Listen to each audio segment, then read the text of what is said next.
کچھ اسی طرح کی باتیں کی ہیں جس میں انہوں نے کہا ہے کہ رول آف دا گیمز کوئی نہیں ہے, پولیٹیشنز کا قصور ہے, انہیں عقل نہیں ہے, اور اسٹیبلشمنٹ اور جوڈیشری پاکستان میں رجیم چینج کرتی ہے اگر ہسٹوریکل پوائنٹ آف ویو سے دیکھا جائے. کیا کہا انہوں نے؟ یعنی کہ فواد چودھری صاحب نے اس انٹرویو میں یہ بولا ہے کہ اسٹیبلشمنٹ اور جوڈیشری رجیم چینج کرتی آئی ہے پاکستان میں پچھلے 74 سالوں میں جو پاکستان کی تاریخ ہے. اور پھر اسی انٹرویو میں انہوں نے یہ بھی کہا کہ ذوالفقار علی بھٹو کو پھانسی لگا دی, یہ بڑی زیادتی کی بات کی تھی.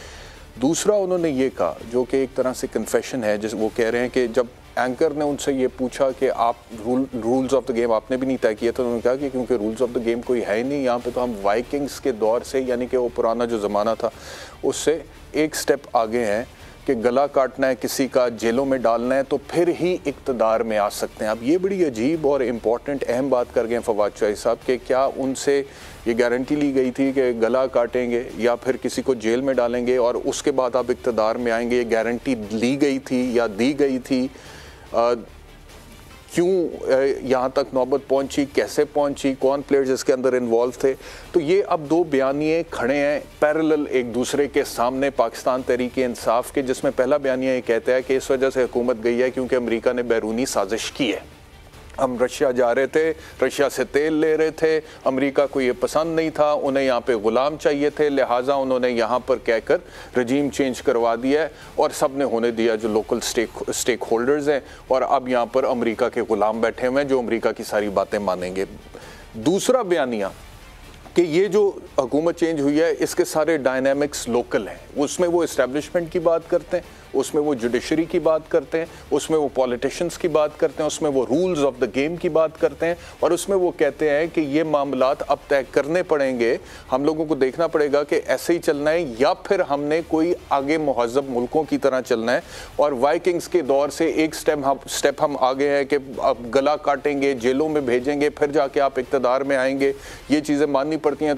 تو اگر آپ نے یہ ساری چیزیں مان کر آپ اقتدار میں آئے تھے اور آپ کسی کے سہارے اقتدار میں آئے تھے اور بیساکھیوں کے ساتھ اقتدار میں بیٹھے تھے, تو جب وہ بیساکھیاں چلی گئیں تو آپ کا اقتدار ختم ہو گیا.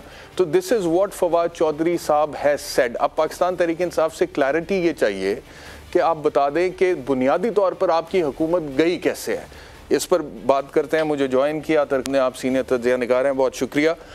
کاظمی صاحب, یہ جو دو بیانی ہیں پاکستان تحریک انصاف کے جو میں نے انٹرو میں ذکر کیا ابھی, ایک وہ بیرونی سازش کا ہے, دوسرا وہ اسٹیبلشمنٹ کی بات کرتے ہیں, جوڈیشری کی بات کرتے ہیں. اور پلیز اس میں اب مجھے یہ مت کہیے گا کہ یہ دونوں آپس میں انٹر لنکڈ ہیں یا ہو سکتے ہیں, یا آپ کہہ سکتے ہیں, میں ویسے آپ سے کہہ رہا ہوں, لیکن میں اس سے اتفاق اس وجہ سے نہیں کرتا کیونکہ وہ پرٹیکولرلی اسٹیبلشمنٹ اور جوڈیشری کی بات کر رہے ہیں. اگر وہ صرف سیاستدانوں کی بات کریں نا, جیسا کہ وہ کہتے ہیں میر جعفر, میر صادق, شہباز شریف ہے, رانا ثناء اللہ ہے, باہر سے امریکہ سازش کر رہا تھا, ہمارے منحرف اراکین ان کے ساتھ مل گئے, 20 کروڑ میں بک گئے, تو وہ پھر بھی انٹر لنک ہو سکتا ہے. لیکن جب وہ اسٹیبلشمنٹ کی بات کرتے ہیں, جب وہ سٹنگ جنرلز کی بات کرتے ہیں, جب وہ جوڈیشری کی بات کرتے ہیں, تو کیا پھر بیرونی سازش کو آپ انٹر لنک کر سکتے ہیں؟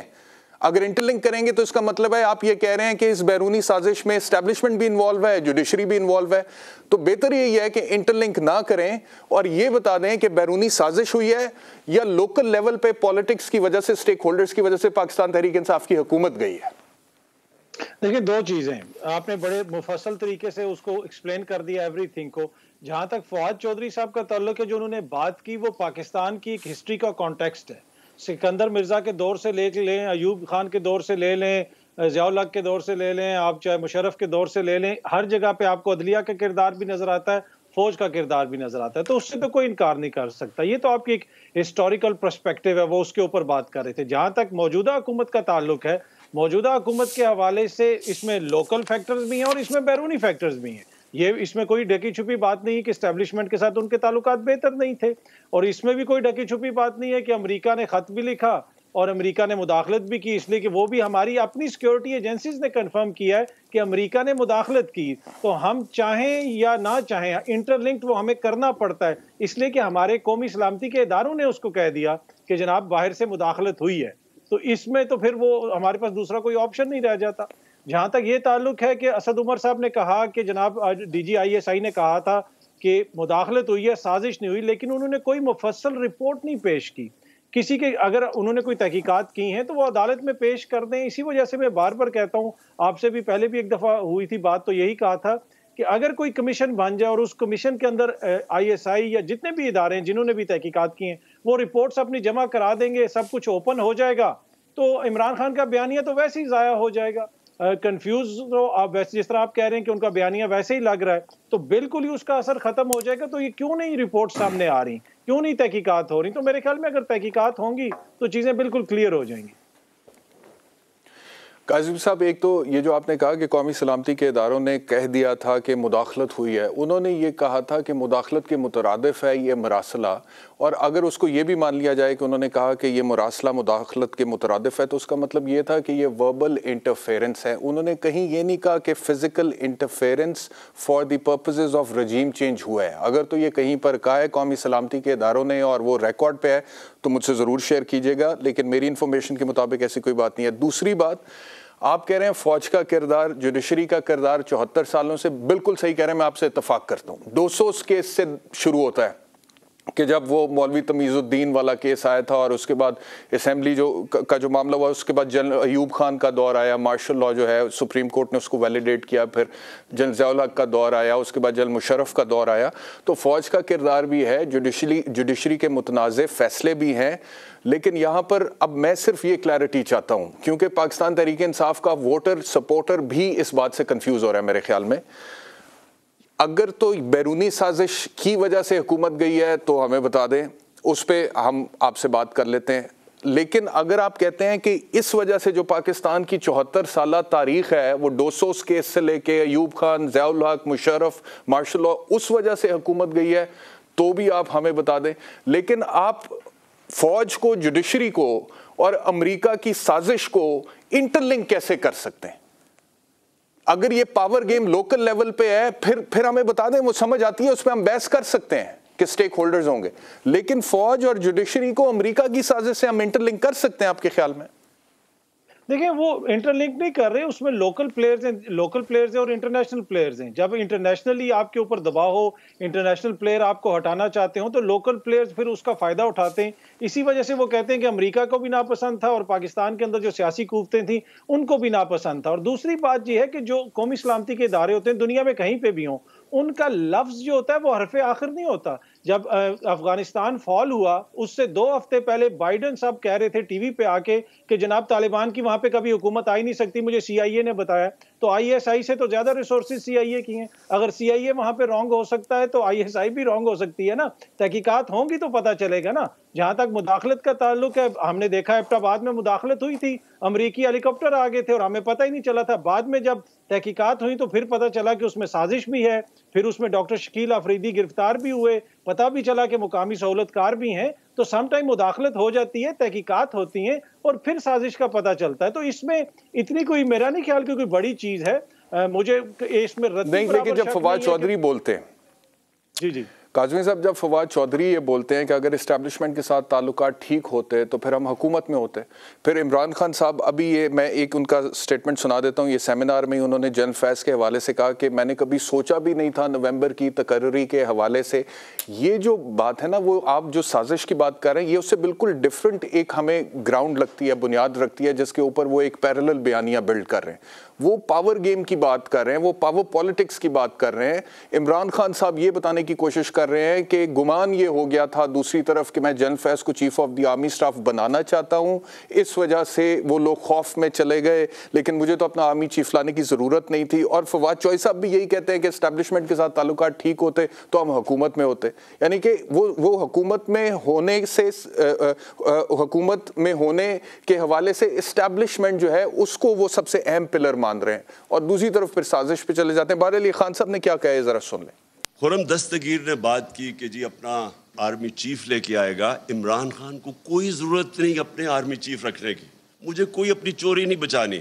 اللہ کے سامنے میں حاضر ہو کے یہ بات کرتا ہوں, میں نے کبھی نہیں سوچا تھا کہ نومبر میں کس کو آرمی چیف بنانا ہے. یہ جو ان کی اپنے ذہن میں خوف آ گیا تھا کہ جناب میں وہ جنرل فیض کو لانا چاہتا ہوں, بلینز آف ڈالرز ان کے باہر پڑے, تو ان کو خوف ہے اس کا. اس خوف کی وجہ سے یہ پینک کر رہے تھے کہ اوہو یہ اگر وہ نومبر کے اندر